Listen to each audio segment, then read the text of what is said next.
Hi-de-ho there. Welcome to From the Red Carpet. On today's episode, we have some news regarding who might be replacing Ezra Miller as the Flash, as well as some photos from Guardians 3 and some other stuff. So stick around and we'll dive right in. Alright, well, starting off, what if Season 2 is happening? And it will touch on things that happen in the MCU after Endgame. So far, we know what a few of the episodes will be about. Episode 1, What if Iron Man traveled to Sakaar? Apparently this one was supposed to be part of the first season, but it was postponed last minute. And it's said to explain why the Watcher recruited Gamora for the Multiversal Avengers. I guess Iron Man gets stranded on Sakaar instead of the Hulk, so we'll see how that goes. Then, episode 2 is What if Peggy Carter fought the Winter Soldier, continuing Peggy's story after Fury found her in the ice. So I guess even if Peggy took the place of Steve Rogers, Bucky is still Bucky. Skipping ahead to episode 5, what if the Soviets built the arc reactor? In this one, Anton Vanko from Iron Man 2 rebuilds Stark's arc reactor after he gets deported to the USSR, and he uses it to build the Crimson Dynamo armor.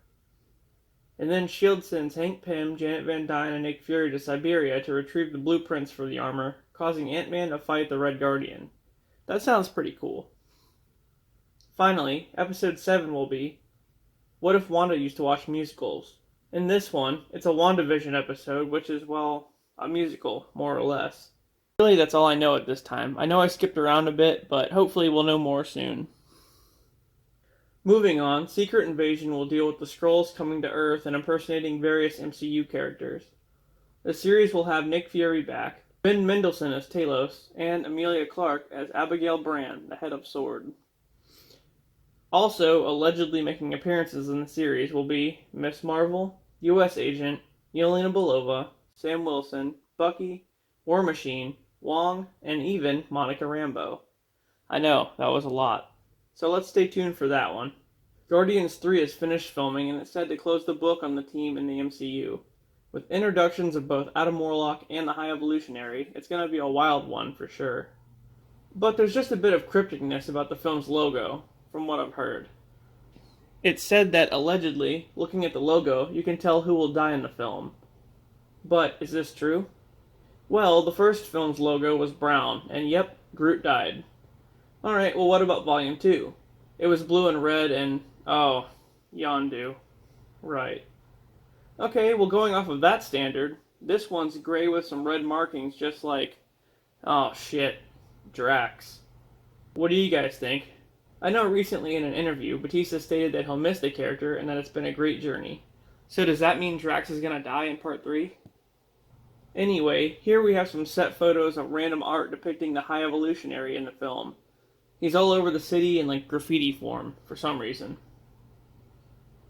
Thor Love and Thunder is on the horizon, and we got that trailer not too long ago showing a little taste of the movie. Here we get a clear look at what Natalie Portman will look like as Mighty Thor. She got pretty yoked up for the role and looks kinda weird, but I'm kinda into it. And apparently, Mjolnir is back as well, so I can't wait to see how that happens. I mentioned that despite his appearance in No Way Home, Andrew Garfield is not returning as Spider-Man. But was this a misdirection? Recent reports say that he's just taking a break, but is still very much interested in continuing his Spider-Man story in the Sony Spider-Verse. This means that we may actually get him in crossovers with Morbius, Kraven, and Venom. And let's not forget The Amazing Spider-Man 3. And I know we've been going back and forth. 1 week it's a yes, 1 week it's a no. So what the hell is really happening here? Well, here's hoping that he's coming back. In DC news, the series Gotham Knights has been picked up by the CW, and Season 1 will be from the end of 2022 all the way to the beginning of 2023.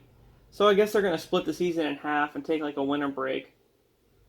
In the series, after Bruce Wayne dies, a group of vigilantes, basically the Bat family, along with the children of the Rogues Gallery, come together to avenge his death. This one will feature the Carrie Kelly version of Robin and have Harvey Dent as well. Unfortunately, the other cast members are undetermined at this time. The Green Lantern series for HBO Max will begin filming later this year in Los Angeles.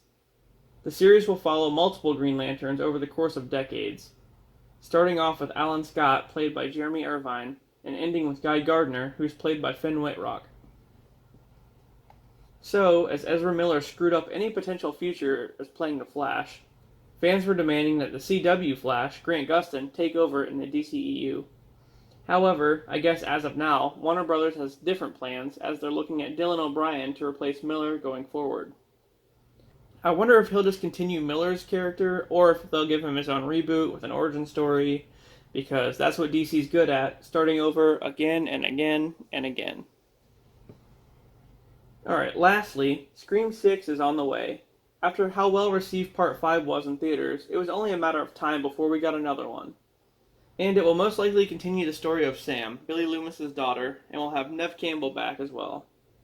Originally, we all thought that Courtney Cox would be returning, but now I'm not so sure. She has a new show that just got renewed for another season, so she'll probably be busy with that. However, we have some good news. Hayden Panettiere's character is returning from Part 4. Let's just hope she doesn't get killed off before the opening credits. Alrighty then, guys. Well, this has been another episode of From the Red Carpet. If you enjoyed the content, please don't forget to like and subscribe for more. And with that, I'll see you on the next one.